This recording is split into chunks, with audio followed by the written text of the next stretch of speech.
सर्व दरवाजे बंद झाले तरीही स्वामींच्या हृदयाचा दरवाजा कायम उघडाच असतो। अपेक्षा स्वामीपासून ठेवा, इतर लोकांपासून नको। अडचणीत असाल तर स्वामी तारतील, एकटे असाल तर सांभाळतील, मार्ग सापडत नसेल तर दाखवतील, अश्रू थांबत नसतील तर पुसतील।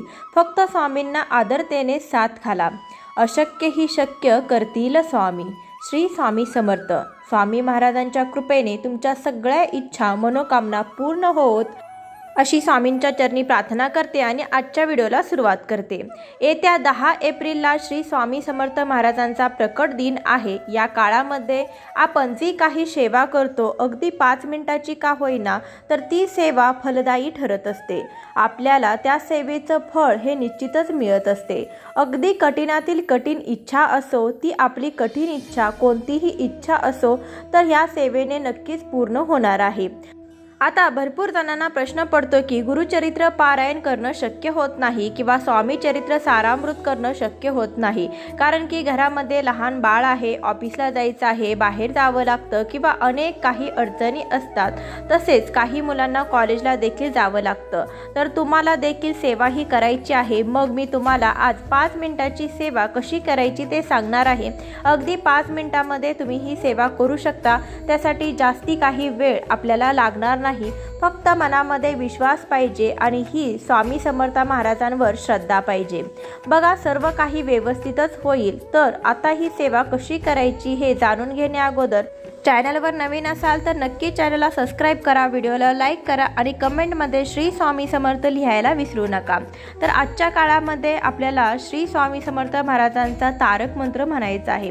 आता भरपूर जण म्हणतील की तारक मंत्र म्हणण्यासाठी आमच्याकडे वेळ नाही, कारण की आम्ही देवापुढे बसून इतका वेळ तारक मंत्र म्हणू शकत नाही, किंवा आमच्याकडे लहान बाळ आहे किंवा ऑफिसला जावं लागतं किंवा इतर काही कामं आहेत, तर आम्हाला तारक मंत्र म्हणता येणार नाही। तर तुम्ही अगदी चालता बोलता उठता बसता जरी हा तारक मंत्र म्हटला तरी पण चालेल। आपल्याला जास्त वेळ देखील तारक मंत्र म्हणायचा नाही, फक्त 11 वेळा आपल्याला श्री स्वामी समर्थ महाराजांचा तारक मंत्र म्हणायचा आहे। कारण की तारक म्हणजे साक्षात तारणारा। दुःख संकटे आपली जर तारायची असतील तर आपल्याला हा तारक मंत्र म्हणावा लागेल। या 21 दिवसामध्ये तुम्ही रोज 11 वेळा तारक मंत्र हा म्हणायचा आहे। खूप म्हणजे खूप प्रभावी असा हा तारक मंत्र आहे की ज्यामुळे आपल्या आयुष्यातील अडचणी ह्या दूर होणार आहेत, संकटे दूर होणार आहेत। म्हणजे होतातच। जर तुमच्या मुलांच्या आयुष्यामध्ये भरपूर अडचणी अडथळे असतील तर स्वामींपुढे बसून तुम्ही 11 वेळा तारक मंत्र म्हणा। त्यानंतर जे काही तीर्थ आहे ते तीर्थ मुलांना प्यायला द्या। अगोदर तारक मंत्र म्हणायच्या अगोदर 1 ग्लास पाणी भरून ठेवायचं आहे आणि ग्लासवरती आपला उजवा हात ठेवायचा आहे। त्यानंतर 11 वेळा तारक मंत्र म्हणायचा आणि हे तीर्थ मुलांना प्यायला द्या। बघा, तुमच्या आयुष्यातील अडचणी अडथळे हे संपतील, अभ्यासामध्ये देखील प्रगती होईल। तसेच जे काही पाणी आहे ना ते घरामध्ये शिंपडा, घराच्या चारी कोपऱ्यामध्ये शिंपडा। त्यामुळे घरामध्ये सकारात्मक ऊर्जेचा संचार होईल आणि काही नकारात्मक ऊर्जा आपल्या घरामध्ये साठलेली असेल तर ती पूर्णतः दूर होईल। तुम्हाला अगदी तुमच्या घरातील माणसांमध्ये देखील बदल बघायला मिळेल। कधी कधी आयुष्यात खूप दुःख यातना सहन कराव्या लागतात, असं वाटतं की खरंच देव आहे का, इथपर्यंत शंका येतात। पण खरं तर हीच वेळ आपल्या परीक्षेची असते। विश्वास ठेवा, इथूनच स्वामींची लीला सुरू होते, इथूनच खेळ सुरू होतो। फक्त विश्वास तुटू देऊ नका।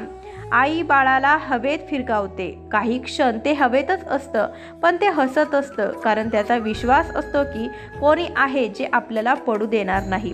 तोच विश्वास तुमचा स्वामींवर हवा।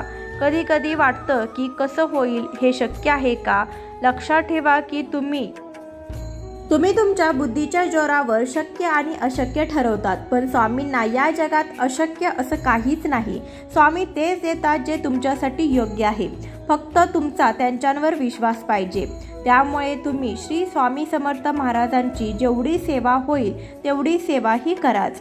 कधी कधी आपल्याला वाटतं की मी खूप सेवा केली पण मला पाहिजे तसं फळ हे मिळालं नाही, तर एक लक्षात ठेवा की आपलं जे काही प्रारब्ध आहे तर ते प्रारब्ध पूर्ण झाल्याशिवाय आपल्याला सेवेचं फळ हे मिळत नाही।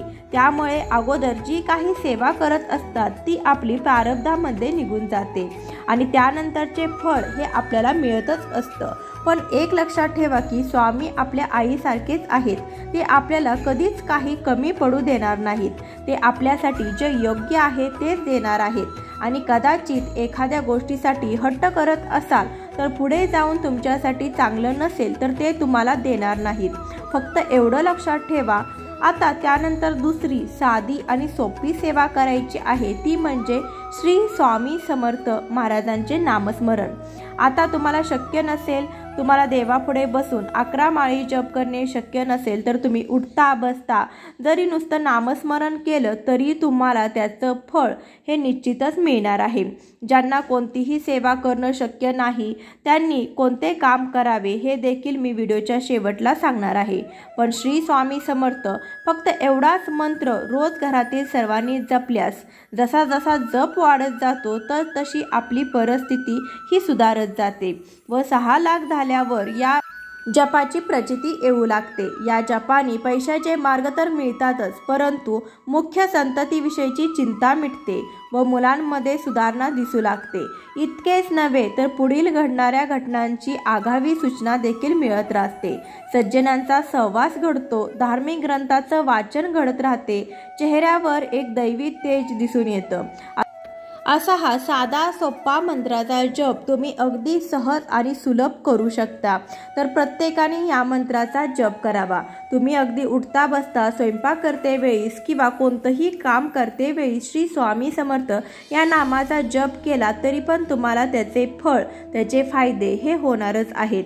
स्वामी कधीच काहीच कमी पडू देणार नाहीत। आता ज्यांना कोणती सेवा करणं शक्य नाही त्यांनी काय करावं तर त्यांनी सर्वात मोठी स्वामी सेवा म्हणजे दुःखात असणाऱ्यांना स्वामी मार्ग दाखवणे।